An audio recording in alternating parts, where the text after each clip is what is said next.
Hi there, Stacy with I Advise College Recruiting here to discuss with you a very important and often confused recruiting topic regarding JUCO years and do they count towards eligibility, and what is the 5 and 5 rule, and overall in general season eligibility. I will explain all of that to you. First, let's go over the current rules that are in place. Generally speaking, an athlete can participate in 4 seasons of competition within a 5-year period. There are some minor differences in how those rules are written for Division 1 versus Division 2 and 3, and I'll go into that in a little bit. Next, I'd like to discuss your eligibility clock, a very important concept that all potential student athletes should understand. So, if you enroll into a 2 or 4 year college in the United States or elsewhere, that will start your clock. And a college institution includes schools in the NAIA and JUCO level and outside of the United States. So if you do enroll full time into a JUCO, your eligibility clock will start ticking. This rule applies to all sports across the board, and your clock will run even if you redshirt, even if you transfer, take a break, or enroll part time. The clock will continue ticking. So, this is an important concept to understand. And then finally, I wanted to mention also that for Division 2 and 3, their 5 years is written as 10 semesters or 15 quarters. So, just a little bit of a minor difference there. So you might be asking yourself, are there any exceptions to that time clock rule? And yes, there are.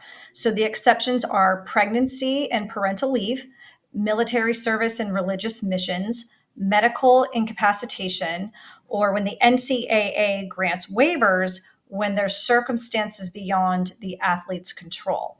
So some waiver examples are the COVID waiver and the PAVIA waiver. So now I want to review the recent exception or waiver that has everyone confused and maybe misled. So this is known as the PAVIA waiver. So back in January 2025, the NCAA put out a temporary waiver following the PAVIA case.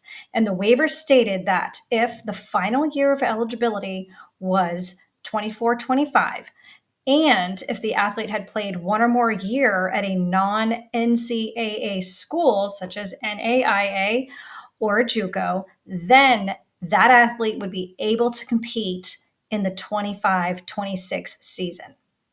This particular temporary waiver applied only to Division 1. There were other stipulations that were present regarding academic qualifications.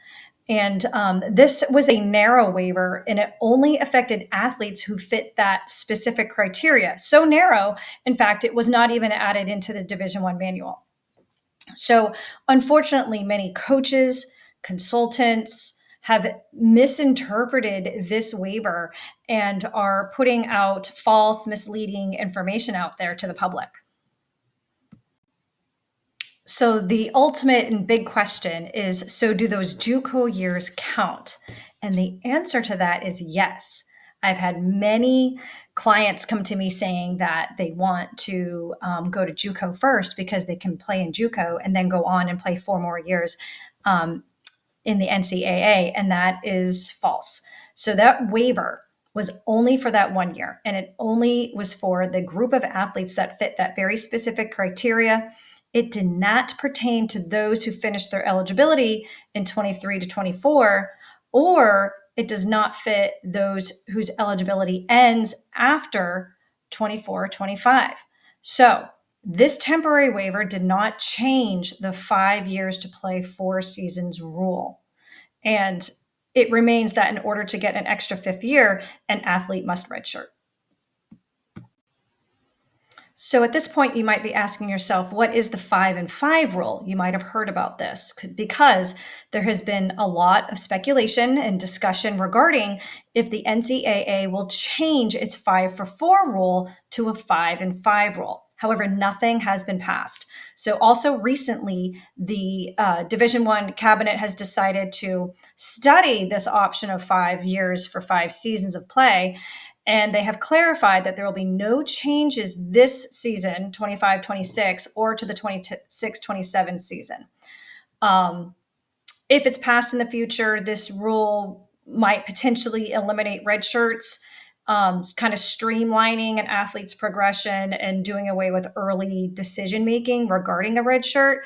But again, all that still remains to be seen. So then there's Division Two. So the difference here is that the Division Two Executive Board has, in fact, advanced a proposal for the 2026 convention. And this 5-and-5 rule will be discussed and voted on. So maybe they will permit 5 seasons within the 10 semester or 15 quarter window.